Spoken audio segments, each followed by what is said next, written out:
mahasiswa PPGPA Jabatan Gelombang 1 Universitas Muhammadiyah Malang. Perkenalkan, saya Yolanda Erika Sari. Saya Tegar Dwi Pambudi. Saya Novia Arista Kurniawati. Dan saya Iksan Gusaini. Di sini kami akan memaparkan terkait dengan lesson plan yang telah kami laksanakan pada PPL 1, tepatnya di SMA Negeri 7 Malang pada kelas 10 yang telah beracuan pada kurikulum Merdeka. Dalam pelaksanaan PPL 1 di SMA Negeri 7 Malang, kami difasilitasi kelas 10, yang mana kelas tersebut tergolong dalam fase E. Dalam lesson plan yang kami laksanakan di SMA Negeri 7 Malang, kami membahas elemen Undang-Undang Dasar Negara Republik Indonesia tahun 1945. Capaian pembelajaran dalam elemen Undang-Undang Dasar Negara Republik Indonesia tahun 1945 antara lain: 1. Peserta didik mampu menganalisis hak dan kewajiban warga negara yang diatur dalam Undang-Undang Dasar Negara Republik Indonesia tahun 1945.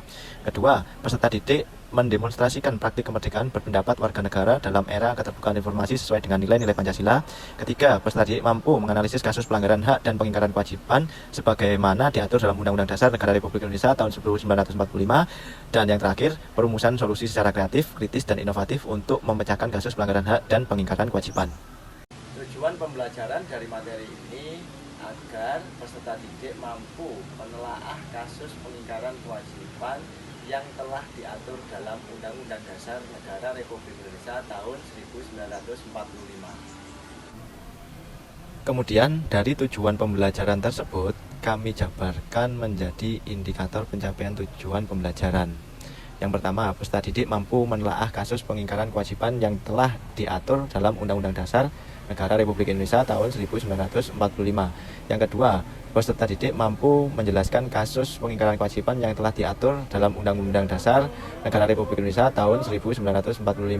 Yang ketiga, peserta didik mampu menganalisis contoh kasus pengingkaran kewajiban di lingkungan sekolah dan lingkungan masyarakat. Yang keempat, peserta didik mampu menjelaskan contoh kasus pengingkaran kewajiban di lingkungan sekolah dan lingkungan masyarakat. Dan yang terakhir, peserta didik mampu menyajikan hasil analisis contoh kasus pengingkaran kewajiban di lingkungan sekolah dan Di dalam lesson plan terdapat juga profil Pancasila, yaitu yang pertama, beriman dan bertakwa kepada Tuhan Yang Maha Esa dan berakhlak mulia. Yang kedua, mandiri. Yang ketiga, gotong royong. Yang keempat, berkebinekaan global. Yang kelima, bernalar kritis. Dan yang keenam, kreatif. Selanjutnya yaitu kompetensi awal. Kompetensi awal yang pertama, sebelumnya peserta didik belum mengetahui apa itu pengingkaran kewajiban. Setelah pembelajaran, peserta didik mengetahui apa itu dari pengingkaran kewajiban. Yang kedua yaitu sebelum pembelajaran, peserta didik belum mengetahui apa saja contoh dari pengingkaran kewajiban. Setelah dari pembelajaran, peserta didik dapat mengetahui apa saja dari pengingkaran kewajiban. Selanjutnya yang ketiga yaitu siswa, sini peserta didik dapat menyajikan dari hasil apa yang selama ini dipelajari untuk dipresentasikan di depan kelas. Sarana dan prasarana yang kami gunakan waktu PPL 1 di SMAN 7 Malang khususnya kelas 10 yakni ada smartphone, akses internet, buku paket, LCD proyektor, laptop, dan papan tulis. Maka dari itu kelompok kami memilih untuk menggunakan model pembelajaran problem based learning. Dalam metode pembelajarannya, kami menggunakan tanya jawab yang mengaitkan dengan masalah-masalah kontekstual, diskusi kelompok, membuat laporan hasil presentasi, serta evaluasi portofolio peserta didik. Simulasi pemberian rangsangan. Sebelum kegiatan pembelajaran dimulai, peserta didik mengamati lembar kerja materi. Yang selanjutnya, peserta didik membaca terkait dengan materi yang akan disampaikan.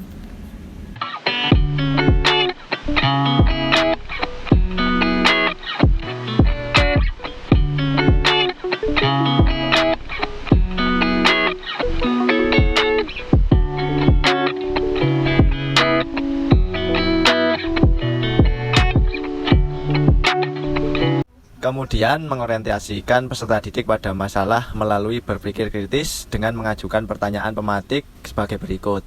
Pertama, apa yang kalian ketahui tentang hak dan kewajiban? Kedua, apa contoh nyata kasus pengingkaran kewajiban? Ketiga, apa faktor yang menyebabkan adanya kasus pengingkaran kewajiban? mengorganisasikan kerja peserta didik berupa kerja kelompok, di mana peserta didik dan guru mencari sumber belajar melalui literasi pada artikel di internet, kemudian mengumpulkan informasi tersebut ke dalam infografis, dan yang selanjutnya menganalisis informasi bersama peserta didik dengan kelompoknya, yang kemudian dikreasikan berupa portofolio yang berupa media video animasi. Kemudian video animasi dijelaskan secara ulang, dipresentasikan di depan kelas, dan selanjutnya peserta didik dan kelompok lain saling bertukar informasi tentang contoh kasus pengingkaran kewajiban yang diatur dalam Undang-Undang Dasar Negara Republik Indonesia tahun 1945 yang ditanggapi aktif oleh peserta didik lainnya, sehingga memperoleh sebuah pengetahuan baru yang dapat dijadikan sebagai bahan pada lembar kerja yang disediakan dengan cermat dan mengembangkan sikap teliti, jujur, sopan, dan saling menghargai. Selanjutnya yaitu melakukan penyelidikan atau penelusuran untuk menjawab permasalahan dengan cara kolaborasi dan berpikir kritis, yaitu berdiskusi dengan guru dan teman lainnya tentang data dari materi kasus pengingkaran kewajiban yang diatur dalam Undang-Undang Dasar Negara Republik Indonesia 1945 yang sudah terangkum dalam kegiatan sebelumnya. Yang kedua, mengolah informasi dari kasus pengingkaran tersebut. Selanjutnya, peserta didik mengerjakan tugas yaitu berupa membuat video animasi tentang pengingkaran kewajiban yang sudah diatur dalam materi yang sebelumnya.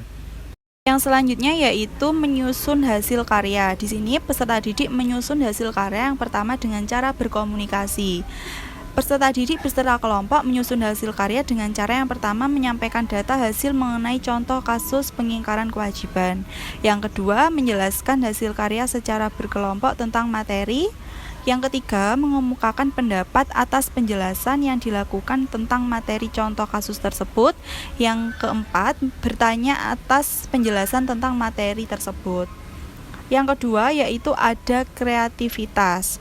Dalam kreativitas di sini peserta didik menyimpulkan tentang poin-poin, yang selanjutnya menjawab pertanyaan, yang selanjutnya bertanya tentang hal yang belum dipahami terhadap guru, dan yang terakhir yaitu peserta didik dapat menyelesaikan lembar kerja yang berupa video animasi.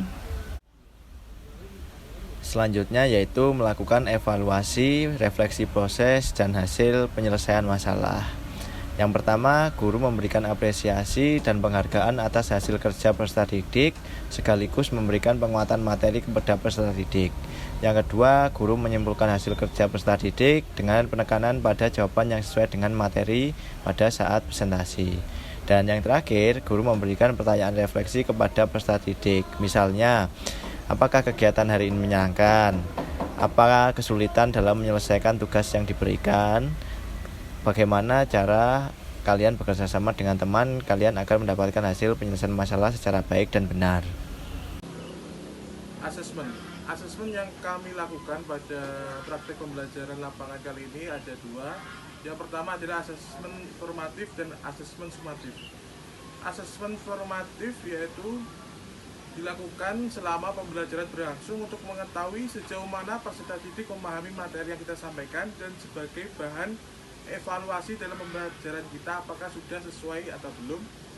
Dan pada tahap asesmen formatif ini peserta didik diberikan lembar kerja yaitu berupa petunjuk membuat video, dan dari hasil tersebut peserta didik disuruh membuat video animasi dan hasilnya akan dipresentasikan di depan kelas. Selanjutnya yaitu asesmen sumatif. Asesmen sumatif dilakukan di akhir pembelajaran guna mengetahui pencapaian pembelajaran yang telah kita laksanakan. Berikut media dan LKPD yang kami gunakan.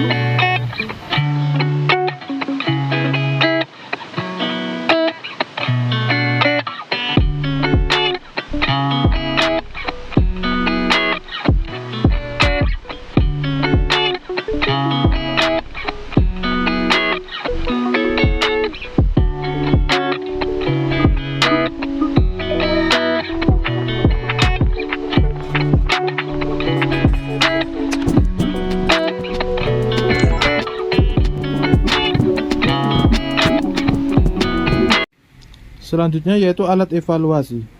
Di dalam alat evaluasi terdapat 3 kompetensi yang dinilai. Yang pertama yaitu kompetensi sikap, yaitu memuat dengan sikap religius, tanggung jawab, kedisiplinan, dan keaktifan. Yang kedua yaitu kompetensi pengetahuan yang dinilai yaitu untuk meyakinkan makna pengingkaran kewajiban warga negara yang diatur dalam Undang-Undang Dasar Negara Republik Indonesia tahun 1945. Selanjutnya yang ketiga yaitu kompetensi keterampilan yang dinilai yaitu berupa mengemukakan pendapat, bertanya, mengumpulkan informasi, dan bekerja sama. Kegiatan terakhir pada pembelajaran kali ini adalah pengayaan. Kegiatan pembelajaran pengayaan diberikan kepada peserta didik yang telah menguasai materi dan secara pribadi sudah mampu menyimpulkan hasil telaah kasus pengingkaran kewajiban warga negara yang diatur dalam Undang-Undang Dasar Negara Republik Indonesia tahun 1945. Berikut paparan lesson plan yang telah kami laksanakan di SMAN 7 Malang. Semoga menginspirasi. Semoga menjadi pembelajaran berkelanjutan. Semoga bermanfaat. Akhir kata, Terima kasih. Wassalamualaikum warahmatullahi wabarakatuh.